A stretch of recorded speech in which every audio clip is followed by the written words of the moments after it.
And we are live. Hello to all my BC WrestlePod nerds out there, and welcome to another rendition of the Takedown Troupe, your weekly TNA review here at the BC WrestlePod channel on YouTube and Twitch. I am your host, Mikey, and you're in for a treat because I will be rocking it solo this evening. First, a happy 4th to everybody who is celebrating it.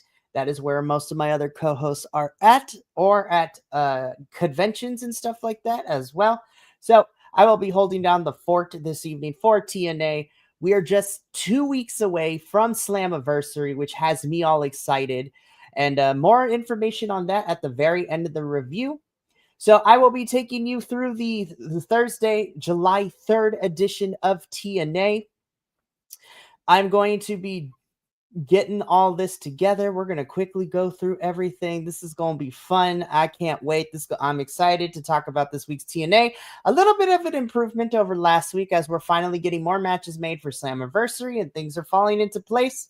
So before we get into all of that though, however you found us here at BC WrestlePod, whether it be through the algorithm, word of mouth, or you just stumbled upon us randomly, thank you for joining us. If you would be so kind to follow us on YouTube by hitting the subscribe button and the bell notification if it tickles your fancy, or if you want to follow us on Twitch and Kick.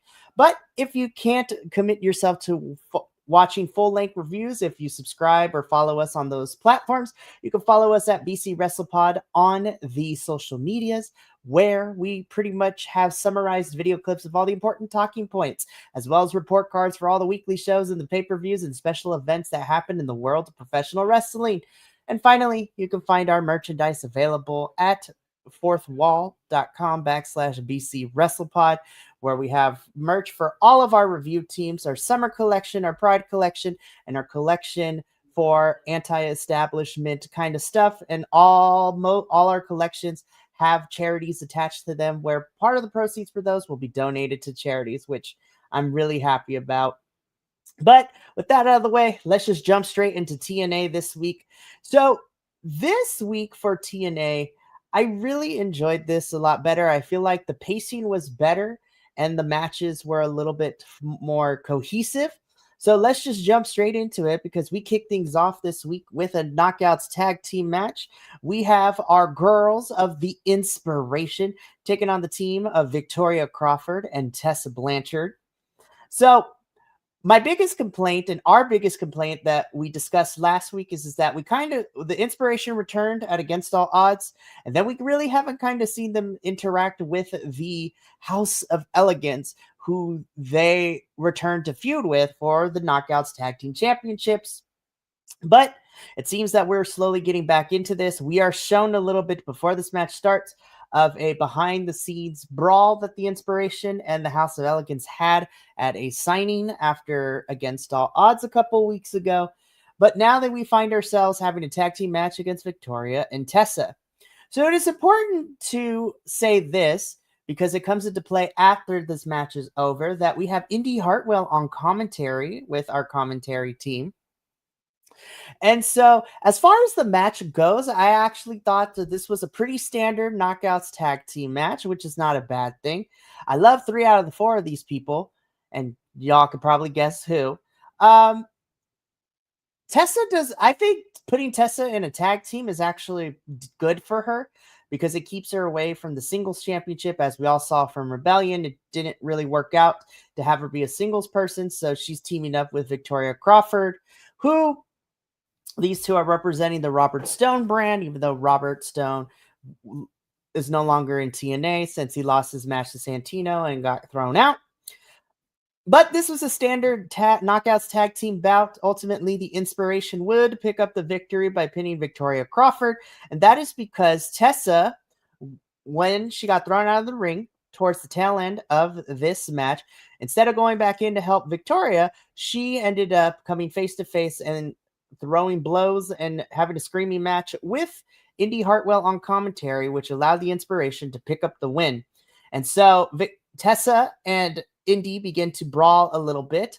Indy gets on the mic and she tells Tessa that, you know what?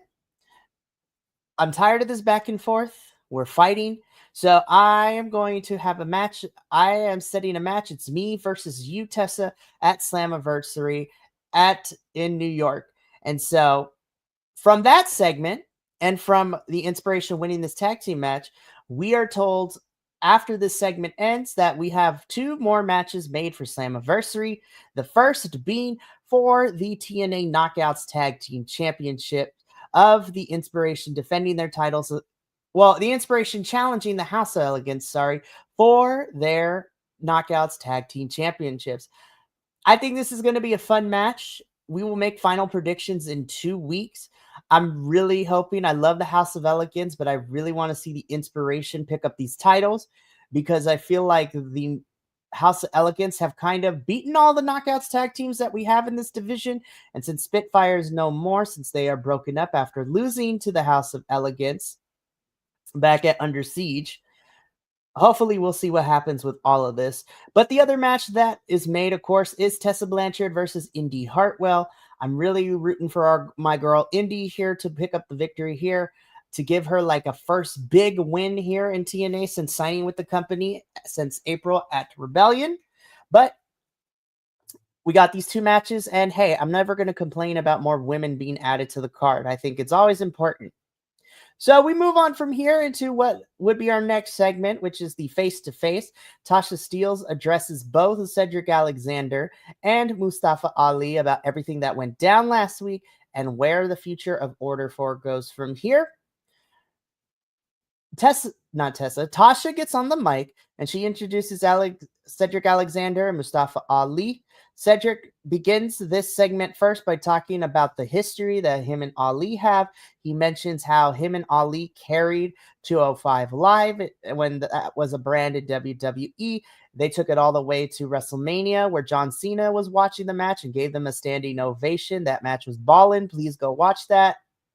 It was so good. And Cedric, in this part, was playing up the past and his friendship with Ali. Ali gets the mic. He says that he doesn't need to go down memory lane. He blames Cedric Alexander for taking Order 4 and also robbing him of some moments throughout their careers.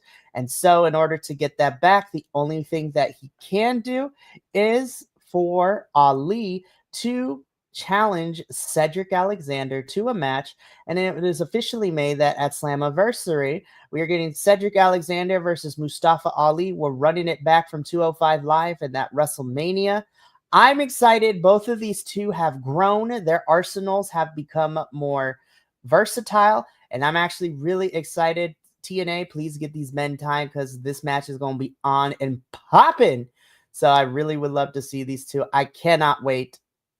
And then after this match, I'm excited to see where Order 4 and the rest of it with Tasha and the Great Hands, like where they go with Ali and Cedric after this one. So this should be fun.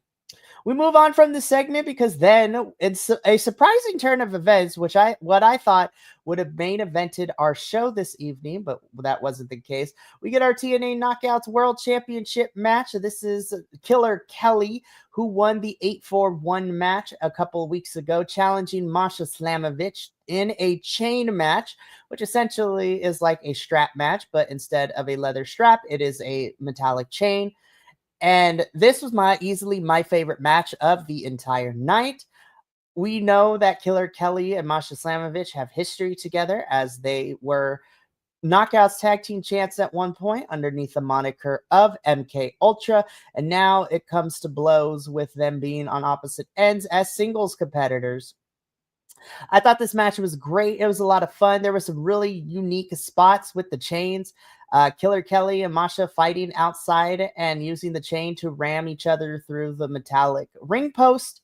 And then ultimately, though, it would be Masha Slamovich choking out Killer Kelly with the chain for the win and retaining her TNA Knockouts World Championship. Masha didn't get too long to celebrate, though, because then she gets jumped by NXT's Fatal Influence, which is NXT Women's Champion Jacy Jayne, as well as her stablemates Fallon Henley and Jasmine Nix. They continued to beat up Masha, which then would prompt Zaya Brookside and Liang Li to come out for the same, who also have a bit of a history with Fatal Influence because Zaya, Liang Li, and Rosemary all faced Fatal Influence at Rebellion back in April at the Rebellion pay-per-view, where Fatal Influence got the one up on them.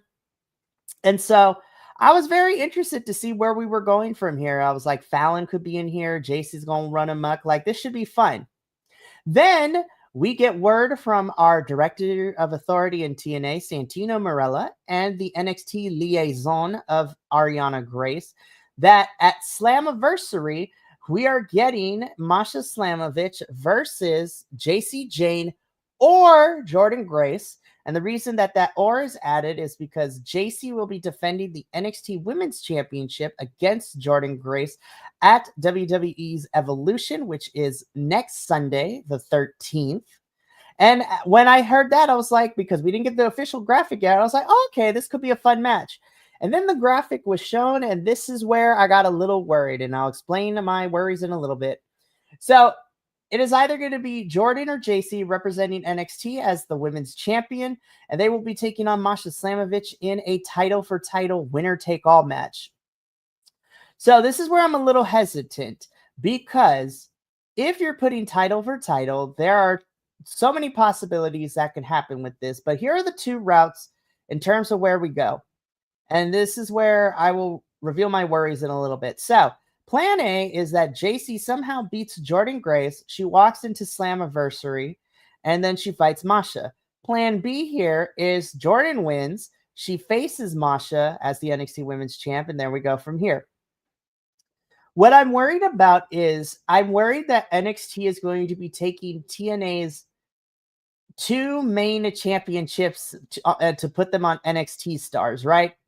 So right now, NXT's Trick Williams has the TNA World Championship, We're going to get to him in a little bit at the very end of what closed out the show for us. So here's where I'm a little worried.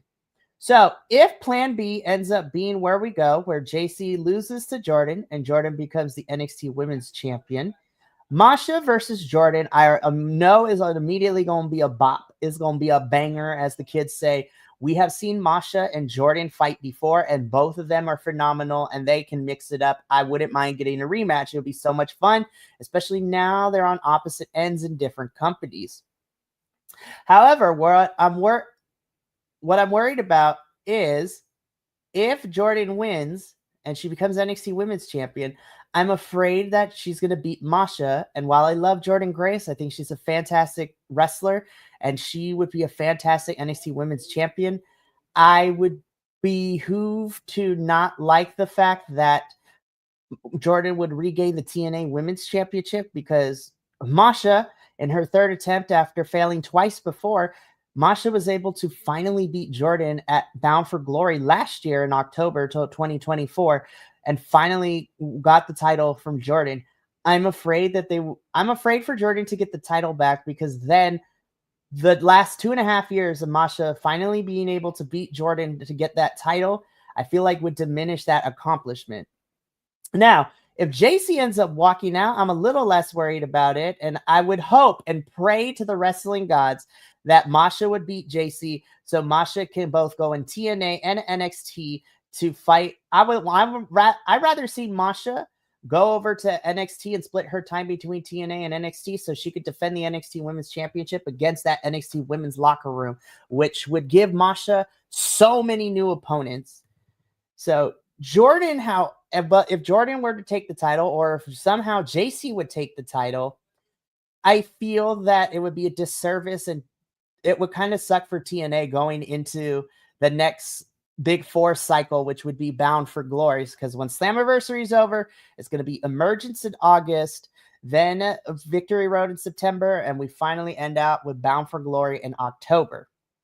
So my hope is that Masha ends up winning this, becoming dual champion and being able to split her time between TNA and NXT. But I still think the match is going to be great, whoever Masha ends up facing.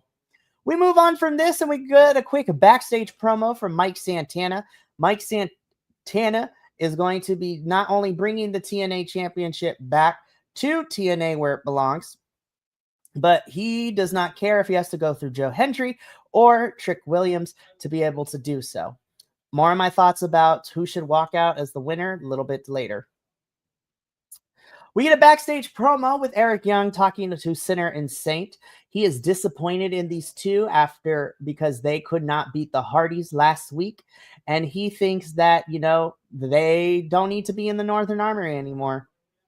Judas Icarus, both of them actually, Sinner and Saint, begin to say that they want this and that they could show that they can do it. So Eric Young says, you have one more chance to prove that you have what it takes. Otherwise, you will not be here and Northern Armory will be no more. I'm going to be so for real. Here is what I want. I don't want this to be disillusioned, right? What I want is for Sinner and Saint to begin to prove themselves, end up being the 2 out of the 3 of these people to win matches where if Eric Young keeps losing. And then I would love to see Sinner and Saint take the group, the Northern Armory name, if you will, away from Eric Young and kick Eric Young out, which would be very, very fun to see all that. I'm also really hoping this is where we get to see Sinner and Saint stop becoming a gimmick and actually be an amazing tag team that we've seen them be before. So hopefully this will lead for good things for them, but only time will tell whether or not that is going to be the case. We then get this match next up. This is a singles match, Matt Cardona versus Eddie Edwards. So for the last couple of weeks, Matt has had some beef with the system and them talking all the smack. He wants to know where his friend Brian Myers, who's in the system, stands with all of this. And so this was a nice back and forth match. And towards the tail end of this, Eddie Edwards tries to go for the shenanigan tactics by using the system ring to do a knockout punch to Matt Cardona. But surprisingly, Brian Myers stops him from using it, which would allow Matt Cardona for the schoolboy roll-up and to pick up the victory. I don't know if this is going to be a facade, if this is for real, but Brian Myers is having some confliction because he is best friends with Matt Cardona. And I'm very interested to see whether he's going to continue to side with the system or if him and Matt are going to go back to being a team. But before we can get any answers to that, the lights go out, and then we find ourselves Matt Cardona being beat up by NXT's Dark State. So it's kind of funny because last week during our NXT review, Will and I talked about how NXT hasn't really been doing too much with Dark State. We forgot that they existed until they cut their promo. But now what they said 2 weeks ago, where they said that if NXT ain't the place to be, I know where we can be. And I was like, ooh, where are they going? So Dark State has officially entered TNA. They're causing a ruckus.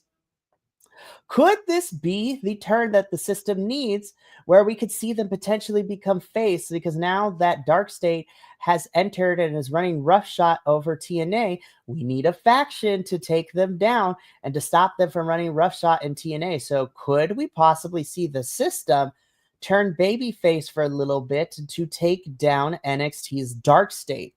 I actually would like that. It does give Dark State something to do. It would allow the system to become faces to protect the company that they work for. But who knows what direction this story is going to take. So I'm going to follow this one as the weeks go on. During the break, when all of this was going down, we see that the hometown man was attacked and demasked. Sammy Callahan is backstage trying to help him, calling medics there. So Sammy and the hometown man seem to have created an allyship of some sort. So we are going to see where this leads to. If we get something for Slammiversary, this should be a lot of fun. But this happens before we get into our next match, which is Jake Something versus Mance Warner. Unofficially, this ends up being a number one contenders match for the TNA International Championship. And the winner of this match will go on to face our TNA International champ, Steve Maclin. This match doesn't go on for too long. These two big boys do Hoss things. They fight each other, but this ends in a no contest because then Mance attacks Steve Maclin, which then causes a brawl between everybody. And then backstage, the brawl continues to happen where Steve Maclin gives both Mance and Jake a match for next Thursday on TNA for the International Championship. So I'm very interested to see how that triple threat is going to go. This should be a really, really fun match. So originally, we were supposed to get Trey Miguel of the Rascals taking on one half of the TNA Tag Team Champs in Nick Nemeth.